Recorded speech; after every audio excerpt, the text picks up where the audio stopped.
मित्रों, आपके भी चेहरे की मुस्कान देखकर लग रहा है देश प्रगति की ओर अग्रसर है। और उसी क्रम में अपने बीच भारतीय जनता पार्टी के राष्ट्रीय महामंत्री माननीय विनोद तावरे जी यहां एक मुख्य प्रयोजन से उपस्थित हैं। आप दिन प्रतिदिन देख रहे हैं कि माननीय प्रधानमंत्री नरेंद्र मोदी जी के नेतृत्व में उनके विकास को और अधिक गति देने के लिए देश के प्रबुद्ध वर्ग, राजनेता, समाज के प्रत्येक वर्ग के लोग पार्टी की सदस्यता ग्रहण कर रहे हैं। इसी क्रम में आज भारतीय राष्ट्रीय कांग्रेस के प्रमुख नेता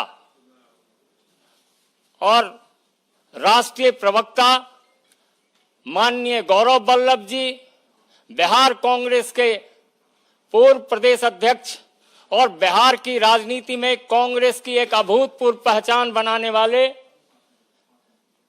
श्री अनिल शर्मा जी, बिहार के राष्ट्रीय जनता दल के नेता और महागठबंधन के औरंगाबाद से प्रत्याशी रह चुके 2019 में माननीय उपेंद्र प्रसाद जी आज पार्टी की सदस्यता ग्रहण कर रहे हैं।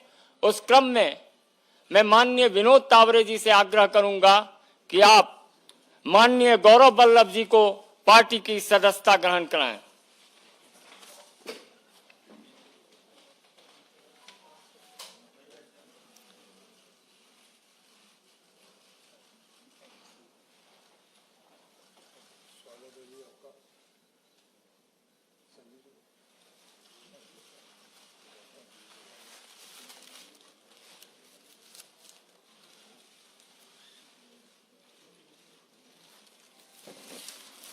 मेरा आग्रह होगा बिहार कांग्रेस के पूर्व अध्यक्ष और छात्र नेता के रूप में अपनी अलग पहचान रखने वाले माननीय अनिल शर्मा जी को पार्टी की सदस्यता ग्रहण कराएं।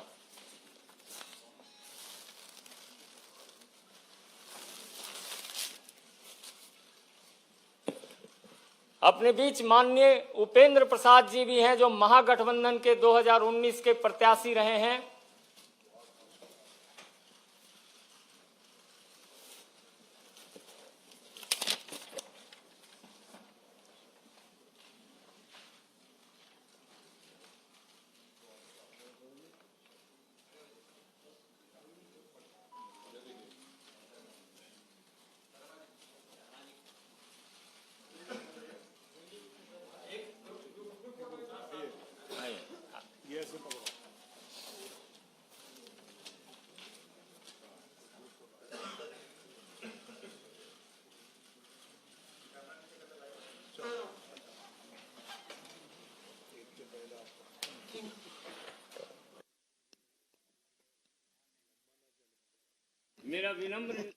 मेरा विनम्र निवेदन है माननीय विनोद तावरे जी से कि आपको संबोधित करें और अपने नए साथियों का अभिवादन करें। माननीय विनोद तावरे जी।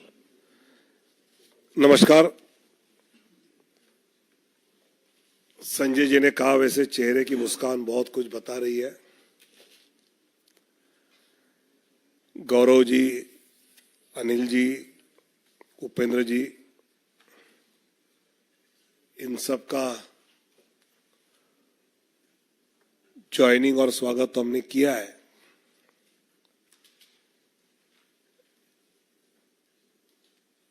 कल जैसे मैंने 3 सवाल पूछे, आज भी मैं पूछना चाहता हूं कि एक तरफ आदरणीय प्रधानमंत्री नरेंद्र मोदी जी नारी शक्ति का सम्मान करते हुए दिख रहे हैं। कोई बुजुर्ग महिला किसी कार्यक्रम में मंच पे आई तो चरण छूते हुए हमने प्रधानमंत्री जी को देखा है।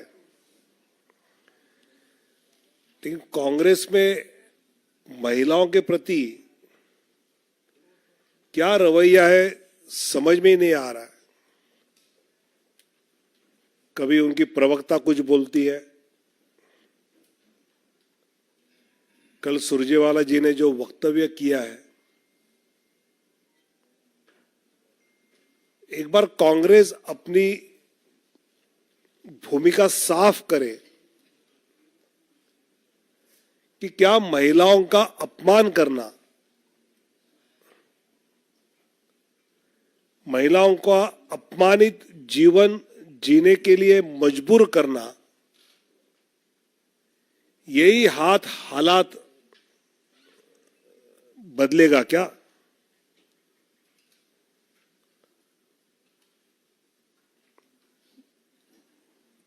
ये कहीं कम लग रहा था तो छत्तीसगढ़ के कांग्रेस के नेता प्रतिपक्ष कह रहे हैं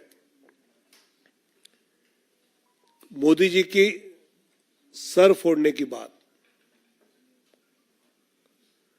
मतलब विपक्ष के मुद्दे शायद खत्म होते जा रहे हैं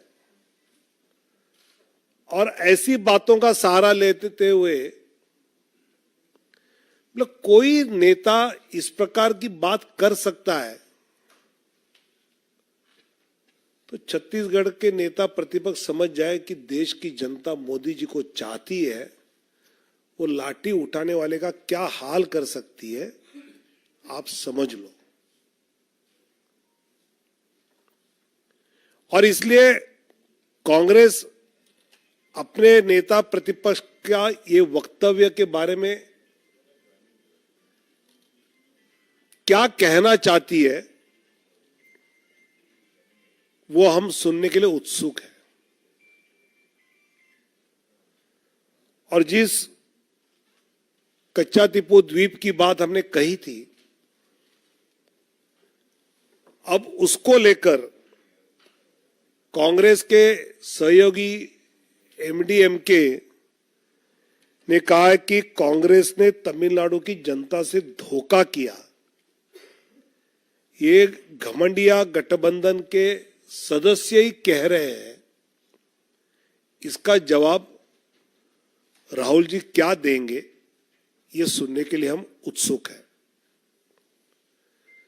आज यहां पर हमने प्रोफेसर गौरव जी का पार्टी में ज्वाइनिंग करते हुए स्वागत किया। लगभग एक दशक से कांग्रेस के प्रवक्ता रहे हैं, राष्ट्रीय प्रवक्ता रहे हैं और शिक्षा जगत में भी अपना एक महत्वपूर्ण स्थान चार्टर्ड अकाउंटेंट स्वयं है। और कई बार संजय मयूं और अनिल बलूनी सब टीम बैठती है तो गौरव वल्लभ अगर डिस्कशन में जा रहे हैं तो फिर उस प्रकार कोई सीनियर जाना चाहिए। ऐसी चर्चा उनके कमरे में मैंने सुनी है और ऐसे गौरव जी का आज पार्टी ज्वाइनिंग हो रहा है, मैं उनका स्वागत करता हूं। साथ ही बिहार कांग्रेस अपना अस्तित्व खत्म करने के लिए खुद तुली है। जिस प्रकार प्रदेश के नेतृत्व को पूछे बिना बिहार के कांग्रेस पार्टी पर कुछ निर्णय थोपे जा रहे हैं और उससे वहां के नेता काफी दुखी है। अनिल शर्मा जी जो कांग्रेस कमेटी के बिहार के अध्यक्ष रहे हैं और उनके छात्र जीवन में छात्र संघ के अध्यक्ष तो रहे, लेकिन एक छात्र नेता के नाते, एक जुझारू नेता के नाते उनका परिचय रहा। वो भी आज भारतीय जनता पार्टी से जुड़े हैं, उनका भी मैं स्वागत करता हूं। और उपेंद्र प्रसाद जी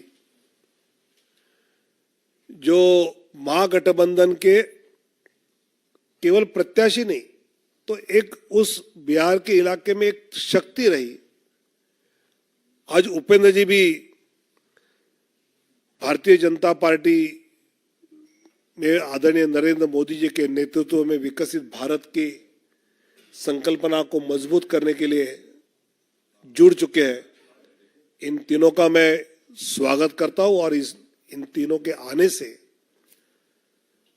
मैं मानता हूं कि गौरव जी है, अनिल जी है, उपेंद्र जी है, इन तीनों के पार्टी प्रवेश से पार्टी को तो बल मिलेगा, लेकिन उनकी क्षमताओं का उपयोग करते हुए हम जो विकसित भारत की संकल्पना लेकर चल रहे हैं उस पर और गति से चल पाएंगे, ये मुझे विश्वास है।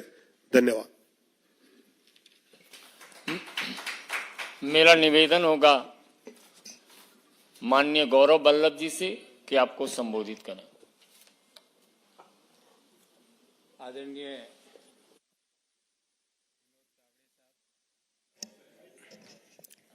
आदरणीय विनोद तावड़े साहब, संजय मयूख जी, मंच पर मेरे साथ विराजे हुए अनिल जी, उपेंद्र जी और आप सभी पत्रकार साथियों को मेरा सादर नमस्कार और प्रणाम। मैंने एक पत्र भी सुबह सोशल मीडिया के विभिन्न प्लेटफॉर्म पर डाला, आप लोगों ने जरूर देखा होगा। और उस पत्र में मैंने अपने दिल की सारी व्यथाएं, इश्यूज जो मैं समय समय पर कांग्रेस पार्टी की लीडरशिप को अवगत भी कराता था, वो मैंने सारे उसमें लिख दिए। उसके अलावा मुझे कुछ नहीं कहना। मेरा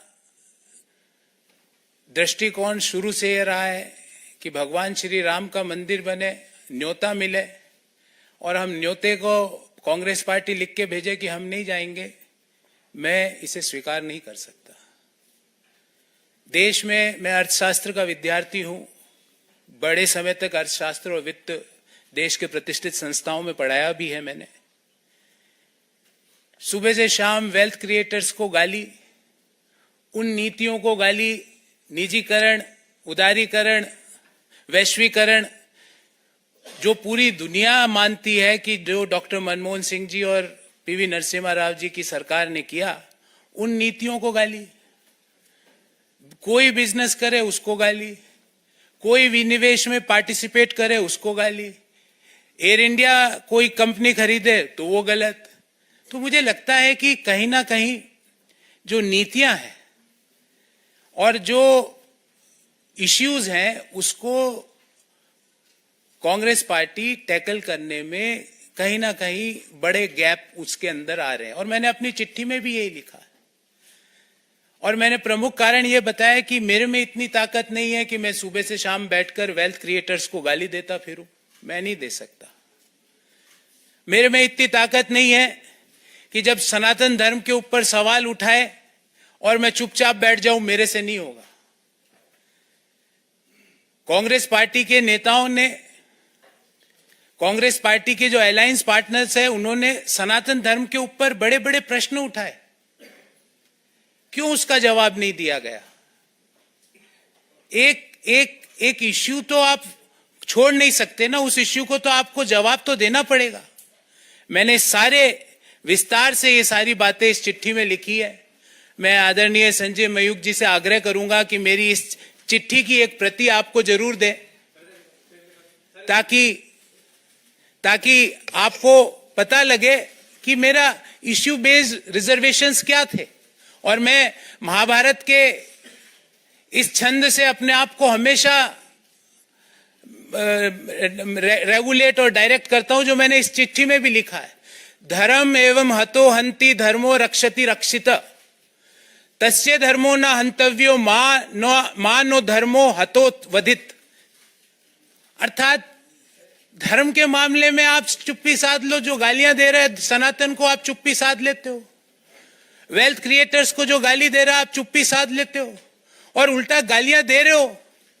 देश में वेल्थ क्रिएशन जुर्म नहीं हो सकता। देश में जो नीतियां उदारीकरण की, निजीकरण की, वैश्वीकरण की नीतियां हैं वो गलत नहीं हो सकती। आज आप इसलिए उन चीजों को गलत बोलते हो क्योंकि वो एक ऐसे व्यक्ति उन चीजों को आगे लेके जा रहा है जिनको आपको सुबह से शाम गाली देनी है। मैंने कम से कम 300-400 प्रेस वार्ताएं करी है साथियों, आपने भी कहीं ना कहीं मुझे जरूर देखा होगा। मैंने इश्यू बेस्ड रिजर्वेशंस पे बात करी है, व्यक्ति परक्ष आरोप आलोचनाएं नहीं करी है। व्यक्तियों के बारे में राजनीतिक पार्टियों पे आक्षेप नहीं होते। राजनीतिक पार्टियां आइडियोलॉजीज पर आधारित होती है, और जो आइडियोलॉजीज पर मैं ये सोच के कांग्रेस पार्टी, जो जिस आइडियोलॉजी को सोच के मैंने ज्वाइन किया था कि नए आइडियाज का, इंटेलेक्चुअल आइडियाज का, नए सोच का वहां पर सम्मान होगा, पर नए सोच का, नए आइडियाज का, नए लोगों को सम्मान छोड़ के क्रश करने की प्रक्रिया भारत को आगे नहीं ले जा सकती। और अल्टीमेटली हमारी आइडियोलॉजीज, पार्टीज की, पॉलिटिकल राजनीतिक पार्टियों की आइडियोलॉजीज अलग अलग हो सकती है, पर एक आइडियोलॉजी जो हम सबको जोड़ती है वो भारत को आगे ले जाने की आइडियोलॉजी, और उसी आइडियोलॉजी को ध्यान में रखते हुए जो विकसित भारत की जो संकल्पना है उसको आगे ले जाने के लिए जो आइडियोलॉजी ने मुझे आकर्षित किया, और मैंने आज भारतीय जनता पार्टी ज्वाइन करी। मुझे उम्मीद है मैं अपनी योग्यता का, अपने ज्ञान का, अपनी समझ का प्रयोग भारत को आगे ले जाने में जरूर भारतीय जनता पार्टी के माध्यम से कर पाऊंगा, और मैं अति प्रसन्न हूं। मैंने मेरी दिल की बात सारी लिख दी है, इससे ज्यादा ना तो मुझे किसी के व्यक्ति के बारे में टीका टिप्पणी करनी है। जो इश्यूज, और ये इश्यूज मैंने ऐसा नहीं कि पहली बार उठाए, पार्टी के हर पटल पे इन इश्यूज को मैंने समय समय पर उठाया और बेरोक टोक उठाया, पर जब आप इनको नजरअंदाज कर रहे हो तो मुझे लगता है कि भारत को आगे ले जाने में आपका कंट्रीब्यूशन नहीं है, और जब मैं अपना कंट्रीब्यूशन भारत जैसे महान देश को आगे ले जाने में नहीं दे सकता तो मैं वहां रहकर कुछ नहीं कर सकता। इसलिए मैंने प्रधानमंत्री नरेंद्र मोदी जी के विकसित भारत की संकल्पना को आधार बनाकर देश को आगे ले जाने की, जो डेवलप्ड नेशन बनाने की जो मोदी जी का सपना है, उसको साकार करने के लिए जो भी मेरे से योगदान होगा वो मैं पूर्ण रूप से दूंगा। इससे ज्यादा मैं आज आपसे कुछ नहीं कहना चाहता। बहुत बहुत धन्यवाद, बहुत बहुत धन्यवाद तावड़े साहब, संजय जी और आप सभी लोगों को जिन्होंने मुझे ये अवसर दिया।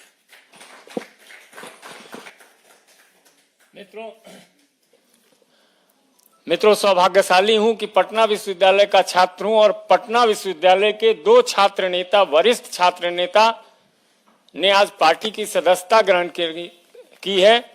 साथ ही लालू के दंश झेल रहे बिहार में जो कांग्रेस पिछलग्गू पार्टी थी लालू सरकार के समय, उस पिछलग्गू से उस समय निकालने वाले श्री अनिल शर्मा जी, जिनको उसके सजा भी भुगतनी पड़ी थी, ऐसे अनिल शर्मा जी प्रदेश कांग्रेस के पूर्व अध्यक्ष अपने बीच हैं।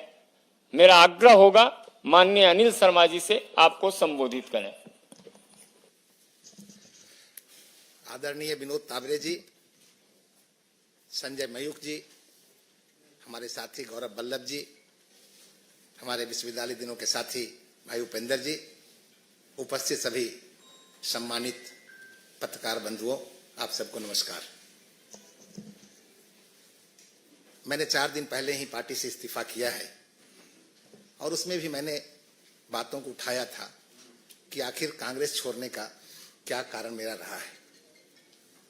मेरा साफ आरोप है कि सचमुच ऐतिहासिक कांग्रेस जैसी पार्टी सांप्रदायिकता की मानसिकता रखने वाले नेताओं के गिरफ्त में फंस गई है।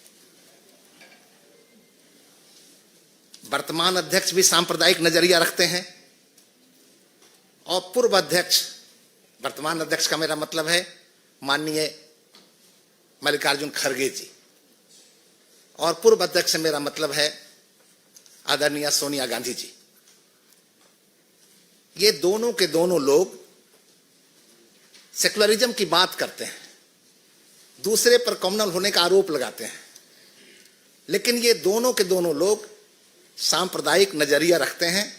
मोस्ट कॉमनल आइडिया जिनका है, सोच है, और उसका प्रमाण के साथ मैं कहना चाहता हूं। पूर्व अध्यक्ष आदरणीय सोनिया जी एक तरफ तो राम मंदिर की प्राण प्रतिष्ठा का निमंत्रण ठुकराती हैं, मगर वही सोनिया गांधी जी जब इटली में, रोम में मदर टेरेसा का सेंटहुड का कार्यक्रम आयोजित होता है तो कांग्रेस के दो वरिष्ठ क्रिश्चियन नेताओं को रिप्रेजेंटेटिव के रूप में भेजती है, और दूसरी तरफ आदरणीय खड़गे जी, इनका बायसनेस धर्म विशेष के रूप में के प्रति तो आप लोगों ने भी देखा होगा। मैं 1 सेकंड के लिए आपको सुना देना चाहता हूं।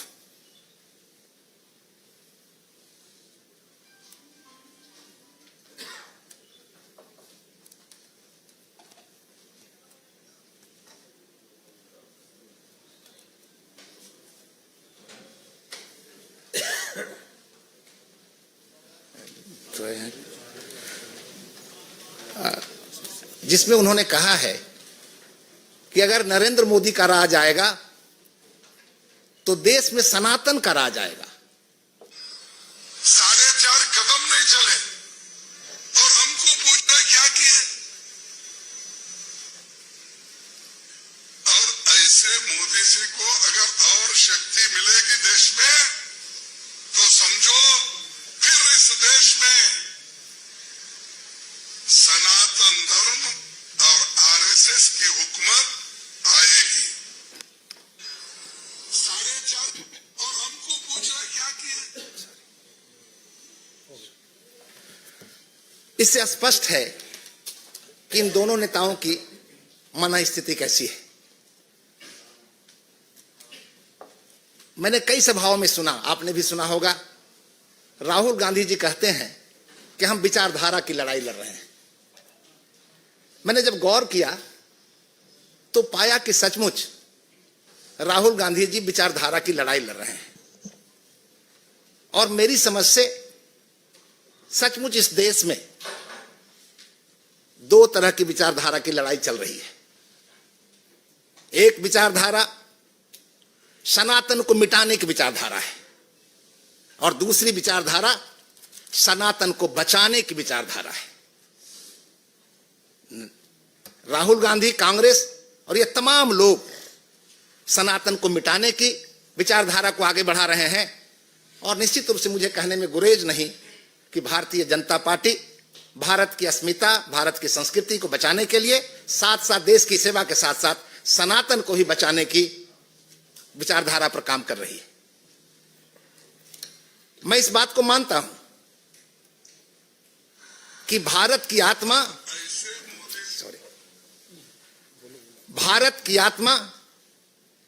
सनातन है। जिस तरह से शरीर से आत्मा निकल जाती है तो मानव शरीर निर्जीव हो जाता है, उसी तरह से दुर्भाग्य से कहीं भारत से सनातन का खात्मा हो गया तो भारत भी एक मृतप्राय देश जैसा रह जाएगा। और इसीलिए जब मैंने पार्टी से इस्तीफा किया तो मेरे सामने सवाल था कि क्या मुझे सनातन विरोधियों का साथ देना है या सनातन बचाने की जो लड़ाई लड़ रही ताकतें हैं उनका साथ देना है।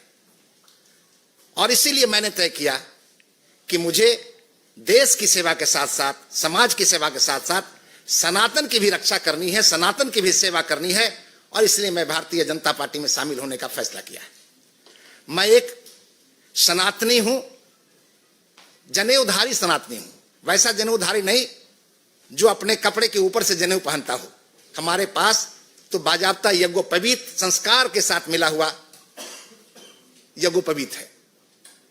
मगर आज देश में एक बड़े समुदाय को गुमराह करने के लिए जनेऊ धारण करने की बातें चलती हुई आप देखते हैं। पिछले दिनों राहुल गांधी ने अपनी यात्राओं में हर जगह कहा कि मैं मोहब्बत की दुकान लगाना चाहता हूं। जो शांति प्रिय लोग हैं, जो प्रेम मोहब्बत से रह रहे हैं, उनको तो मोहब्बत की दुकान की जरूरत नहीं है। मोहब्बत की दुकान तो उनको चाहिए जो नफरत की मानसिकता से जी रहे हैं और दूसरे की शांति को भंग कर रहे हैं। निश्चित रूप से अगर राहुल गांधी जी को लगाना चाहिए मोहब्बत की दुकान तो जम्मू कश्मीर जैसे राज्य में लगाना चाहिए, जहां नफरत की मानसिकता रखने वाले लोग वहां के शांति को भंग कर रखे हैं और इसलिए हम मानते हैं कि देश में सुख समृद्धि बढ़ाने के लिए जो नरेंद्र मोदी जी के नेतृत्व में भारतीय जनता पार्टी काम कर रही है, वो ऐतिहासिक काम कर रही है।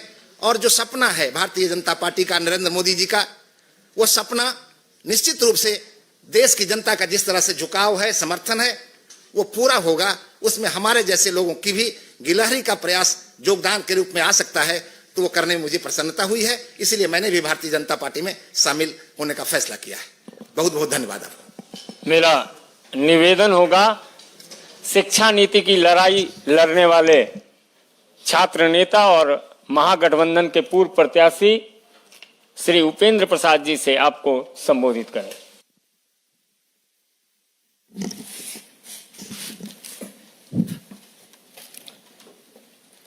परम आदरणीय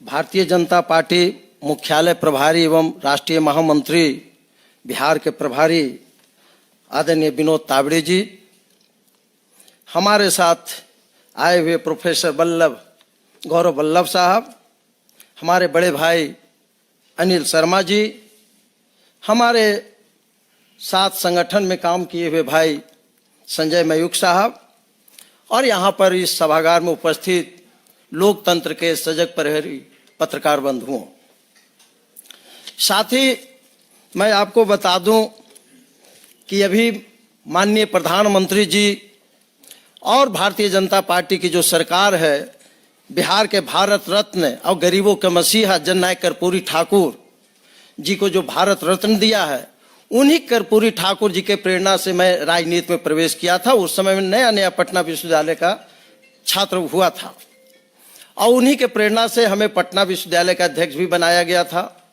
और तब से मैं राजनीति में सक्रिय रहा। और जनता दल के समय में भी मैं बिहार, जब झारखंड बिहार एक था, मैं बिहार का फाउंडर अध्यक्ष रहा, 2 बार एमएलसी भी रहा बिहार से।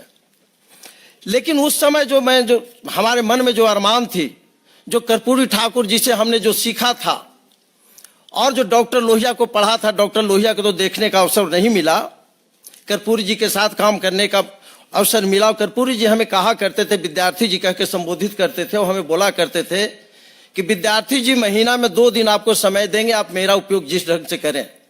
और मैं कर्पूरी ठाकुर जी के विद्यार्थियों के बीच में बहुत मैं ले जाता था, विभिन्न विषयों पर मैं उनका सेमिनार का भी आयोजन करता था। लेकिन जो डॉक्टर लोहिया जी 1960 के दशक में जनसंघ के सहयोग से जो कांग्रेस के खिलाफ जो आंदोलन चला रहे थे, उन्होंने 2 नारा दिया था, 2 बिंदुओं पर उनका फोकस था, परिवारवाद और भ्रष्टाचार। और कर्पूरी ठाकुर के नेतृत्व में इस चीज को अमल होते रहा। लेकिन जैसे ही कर्पूरी ठाकुर जी के बाद लालू जी आए तो कुछ दिन तक तो ठीक रहे, उनके नेतृत्व में मैंने काम किया। लेकिन जो वंशवाद और भ्रष्टाचार के खिलाफ जो हमारी पूंजी थी लड़ाई की, जब लालू जी आए तो परिवारवाद में इतना आकंड हो गया। मेरा मानना है कि न सिर्फ लालू प्रसाद बल्कि उत्तर प्रदेश में मुलायम सिंह यादव और बिहार में लालू प्रसाद यादव परिवारवाद और भ्रष्टाचार को इतना बढ़ावा दिए कि समाजवाद का जो आंदोलन था उसको सबसे धक्का लगा दिया है इस देश में, तो ही 2 व्यक्तियों ने देने का काम किया है। और हद तो तब हो गई जब पिछली बार 2019 में मैं महागठबंधन का उम्मीदवार बना और बिहार में सबसे कम वोट से के अंतर से हारने वालों में मैं तीसरा व्यक्ति हूं पूरे संपूर्ण बिहार में। लेकिन जब इस बार टिकट की बात आई तो उन्होंने बोली लगा दी, कहते हैं कि कितना दोगे, अगला तो हमको 10 करोड़ दे रहा है, तुम कितना दोगे। तो मैं खीन हुआ और मैं देखा कि मैं जिस उद्देश्य से यहां पर राजनीति कर रहा था उद्देश्य की पूर्ति नहीं होगी। और सचमुच में जहां लोकतंत्र है, जहां कार्यकर्ताओं का मान और सम्मान है और विकसित भारत और सभ्यता और संस्कृति का जो हम गर्व करते हैं, दुनिया के सामने सर उठाकर चलते हैं, उस सभ्यता और संस्कृति की रक्षा यदि कहीं होगी तो भारतीय जनता पार्टी और आदरणीय नरेंद्र मोदी जी के ही नेतृत्व में संभव है। इसलिए हमने राष्ट्रीय जनता दल से इस्तीफा त्याग पत्र देते हुए आज विनोद तावड़े जी की उपस्थिति में, भाई संजय मयूख जी की उपस्थिति में मैं भारतीय जनता पार्टी का सदस्य बनने के लिए मैं यहाँ पर उपस्थित हूँ और मैं अपनी संपूर्ण ऊर्जा का इस्तेमाल पार्टी को मजबूत करने, समाज और देश को विकसित करने में मैं लगाने का काम करूंगा। इसी संकल्प के साथ मैं यहाँ पर आया हूं और मैं इसी के साथ मैं अपनी बात को समाप्त करता हूं। जय हिंद।